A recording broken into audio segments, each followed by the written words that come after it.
Hello and welcome to GlobeSt Women of Influence LA. We are doing a mini series of conversations with some powerful women, and I'm very excited to introduce you today to the CEO of Americas for LendLease. Now, she's going to be your keynote speaker at the upcoming event on Tuesday, October 21st. And she is the CEO of Americas for one of the largest and most well-respected integrated real estate, infrastructure, and investment firms in the world.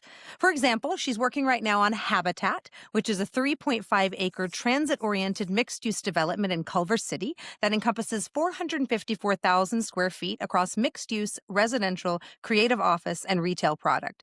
She's doing some amazing work. Guys, I want to introduce you to Miss Claire Johnston. And Claire, tell us, what excites you about the commercial real estate market right now? Well, thank you for having me. What an exciting time.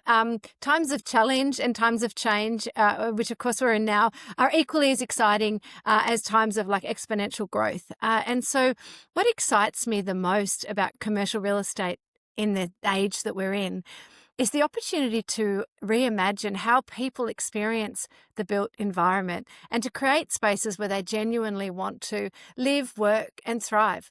People really crave vibrant, memorable environments with a really strong sense of identity.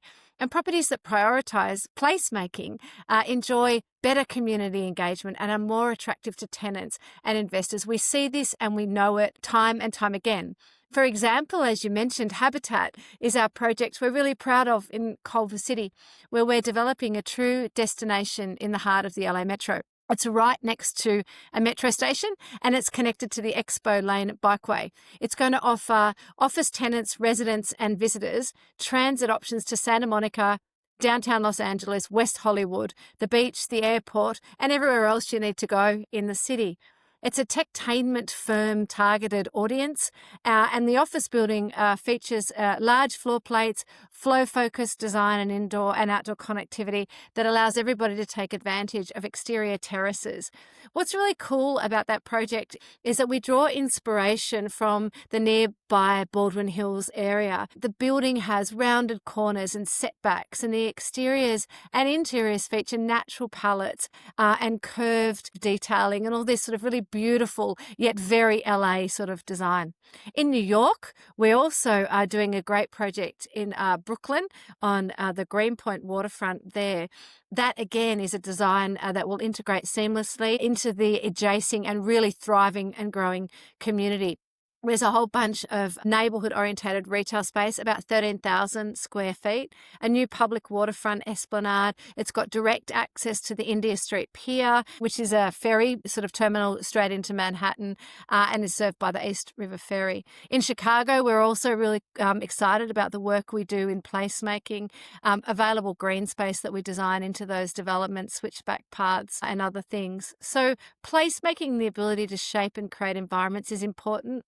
Secondly, equally important is sustainability. And I think that in the times that we're in, there can be no going back from the recognition of the importance of sustainability and the prioritization that our industry needs to give it in design, product, and the way that people live and experience the built environment. Residents now want energy efficient homes that reduce their carbon footprint, but also help lower their utility costs.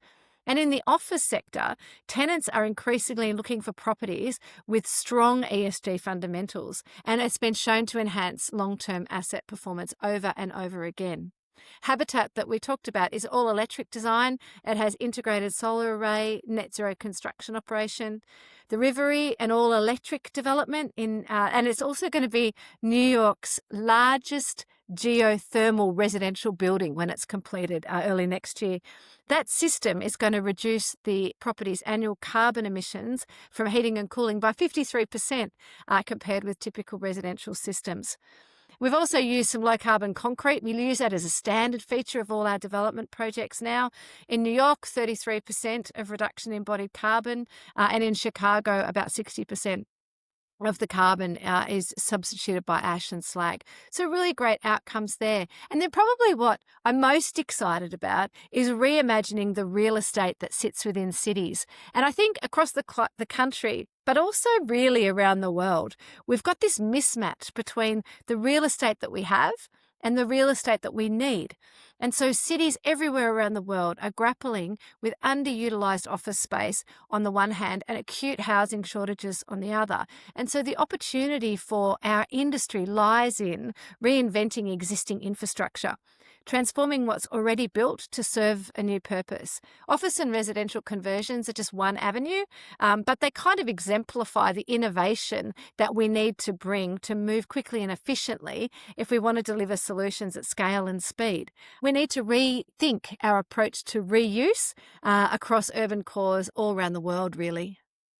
So beautiful. I love your discussion of how placemaking is memorable, how you're creating places that are memorable, that are drawing people together, but also infusing those standards, those core standards of sustainability that provide cost savings not only to tenants, but also to investors and to owners.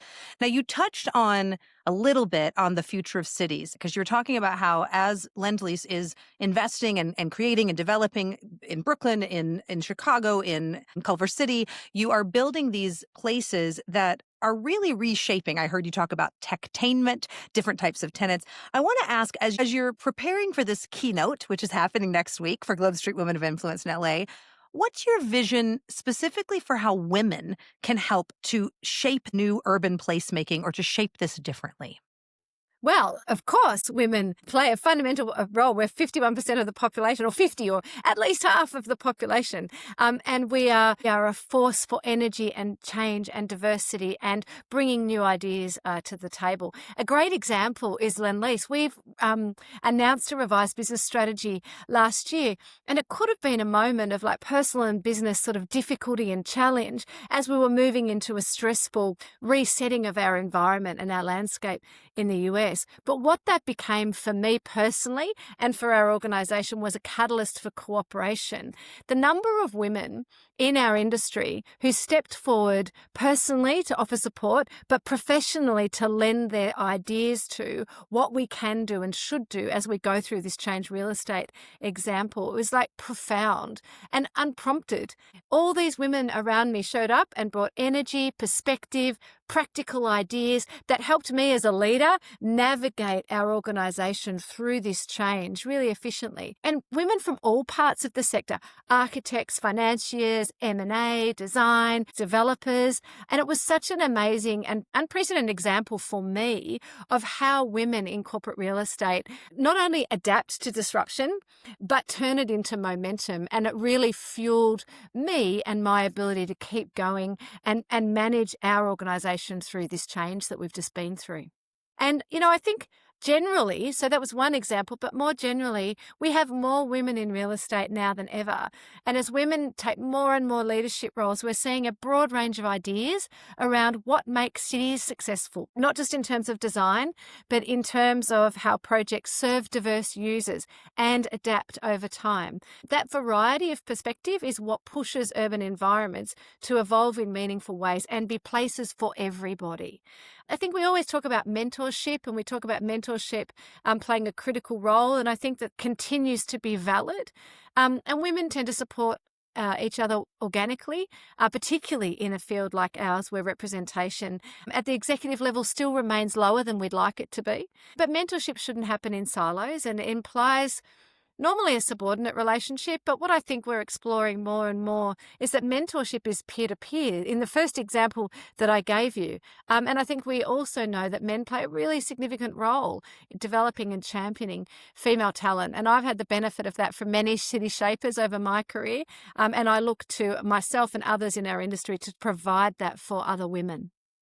I love what you're talking about when it comes to diversity of thought and being a catalyst for collaboration. I think that is what we are needing more and more. We're seeing it across as the capital stack gets deeper, as projects come together. There are more voices that need to come together. And I've always heard since I started in this industry, this is a relationship business. So my question to you as a leader of such a huge company, so iconic, for you, Claire, personally, what are your non-negotiables when it comes to building trusted relationships? Yeah, I often think that if I had a superpower, it would be relational. I am relational as opposed to spreadsheet in my first bias. And I think being a woman in a leadership role means representing a perspective that isn't always a given as having space at a table. And with that comes the responsibility to contribute fully, right? When you get to the table, you have a responsibility and an obligation to contribute fully, to lead, to voice your opinion, to shape outcomes, just as everybody else at the table is expected to do. It's really easy to second guess yourself. And again, this whole notion of imposter syndrome, it's real. It's probably real for everybody, women especially. But if you can set aside that, it's really important to make an impact when you're at the table, and showing others that the presence and confidence that you bring go hand in hand and are really important to contributing meaningful outcomes. And I've really learned that to get credibility in any project comes from listening really deeply. You know, that whole saying, 2 ears, 1 mouth. I'm listening really deeply and following through. And that's agnostic of gender, right? Leadership is about aligning people with different priorities towards a common goal. And that is true wherever you are in the real estate chain or in life, generally, normally.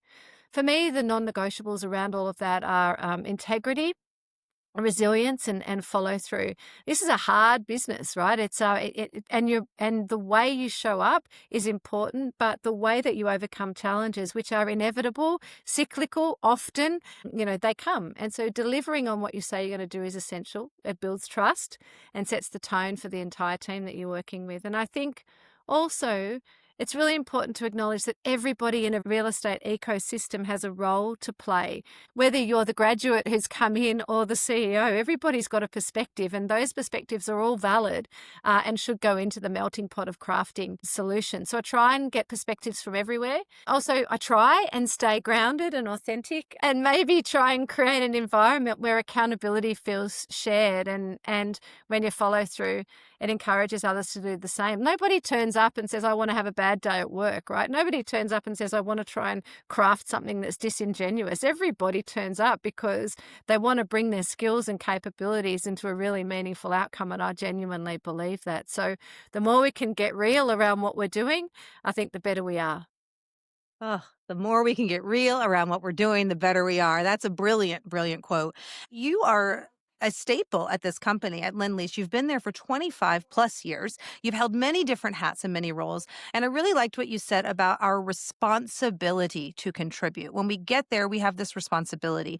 When you are speaking on Tuesday, there's going to be people of, as you said, all different levels and types and places that we are touching the industry.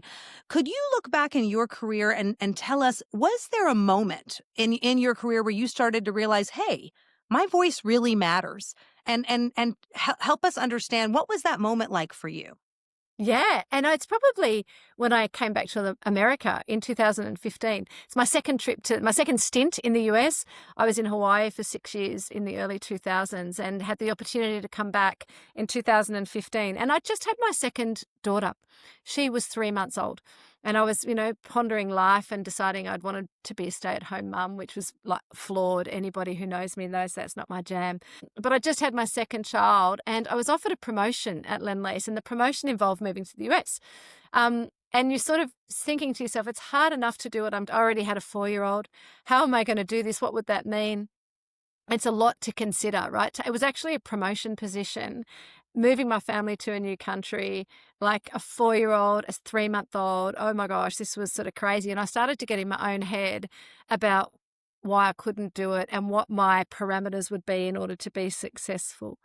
And I wrote this big long letter to my CEO who I was coming into work for. And I said, I really want this job, but here are all the things that I need. And it was things like not going to the dinner the night before the meeting because I would fly on a red eye so I could see my children, right? It was all these things that I sort of were very serious about. This is what I would need in order to be successful. And I sent it to him. He's like, why are we even having this conversation? Why are you even giving me this? Like, you do what you need to do. I'm asking you to come and do this job because I want you.